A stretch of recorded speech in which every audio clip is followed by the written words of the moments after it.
This is my pond, and if you can really look, you have fish from different colors. But we have also the flowers here. You have yellow, orange, red, dark red, brown, pink, white, yellow. This for me represents the human family. God created all of us. God created the Jew and the Christian and the Buddhist and the Hindu. God created the man and the woman. God created all of us. For me, the beauty of the human family is the fact that it's diverse. And I say in diversity lies our unity. Clergy Beyond Borders began as a dream shared by two close friends, Imam Yahya Hindi and Rabbi Jerry Serrata.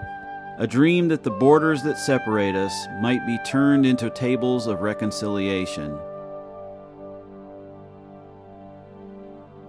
Clergy Beyond Borders embarked upon a 2-week caravan of reconciliation to share this dream and inspire the nation with this message of hope.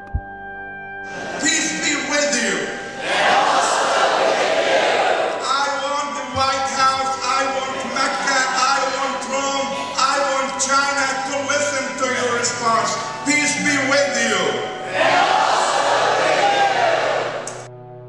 The 10th anniversary of the September 11th attacks launched a new decade of healing, beginning on the steps of the U.S. Capitol. We say Clergy Beyond Borders, not Clergy Without Borders, because we do believe that God provided those borders for us, and those borders are holy. In every faith tradition there's a path to the one God, and we can travel that path, but each one of the paths is enhanced by contact with another path. States meet at their borders. Religions meet at their heart. And the heart of religion, all religions, is love. And if we cannot love, and if we cannot flow with love, then we are not religious. There's something about compassion. You know, there's something about listening and hearing from someone else. Their experience calms us down, and it helps us find peace. It helps us remember who we are. And for me, then that's when the sacred can be present in that moment. I'm from a Palestinian background. If you look closely at my face, you see this here, scar, beaten up by Israeli soldiers, 8 or 9 of them, at age 7. I am 45. I have no idea 38 years later why I was beaten up by those soldiers with the blood all over my face.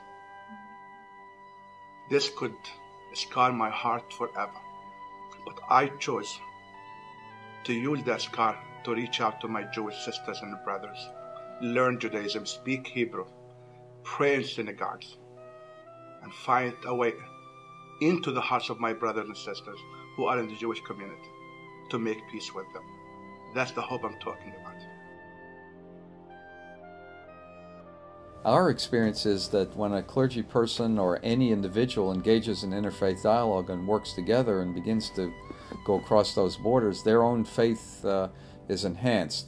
They learn from other people, watching other people pray. They learn from the text of other traditions, and rather than leading them to change their practice and become something else and create some kind of false synthesis, each person rises from this discussion a better Jew, a better Christian, a better Muslim, and Clergy Beyond Borders will continue to expand that circle. The preliminary to any interreligious dialogue is knowing your own tradition.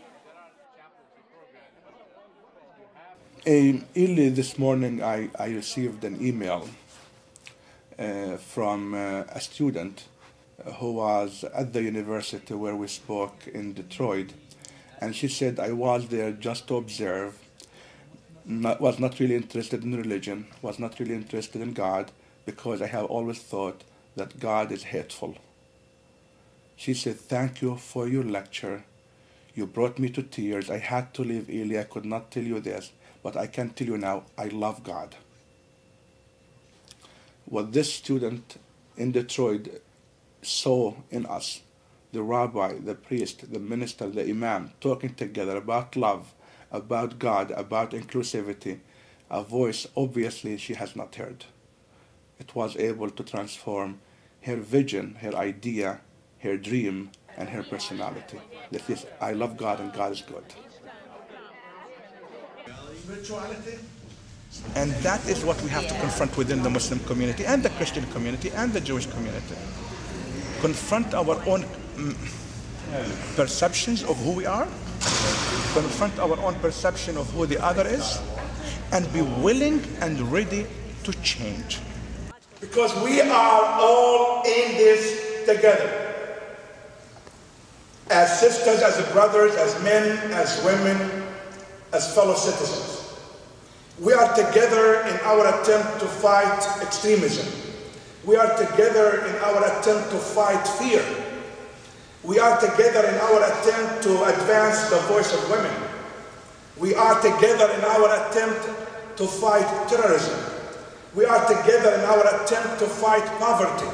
We are together in our attempt to fight racism.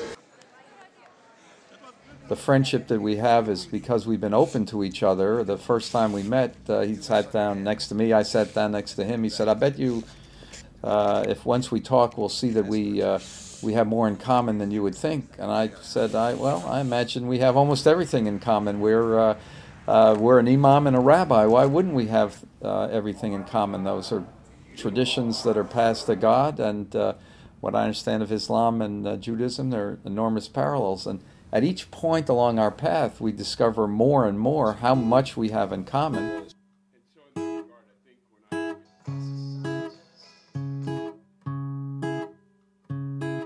Woke up this morning, I suddenly realized we're all in this together. I started smiling, 'cause you were smiling, and we're all in this together. I'm made of atoms, you're made of atoms, and we're all in this together. And long division just doesn't matter, 'cause we're all in this together. Yeah.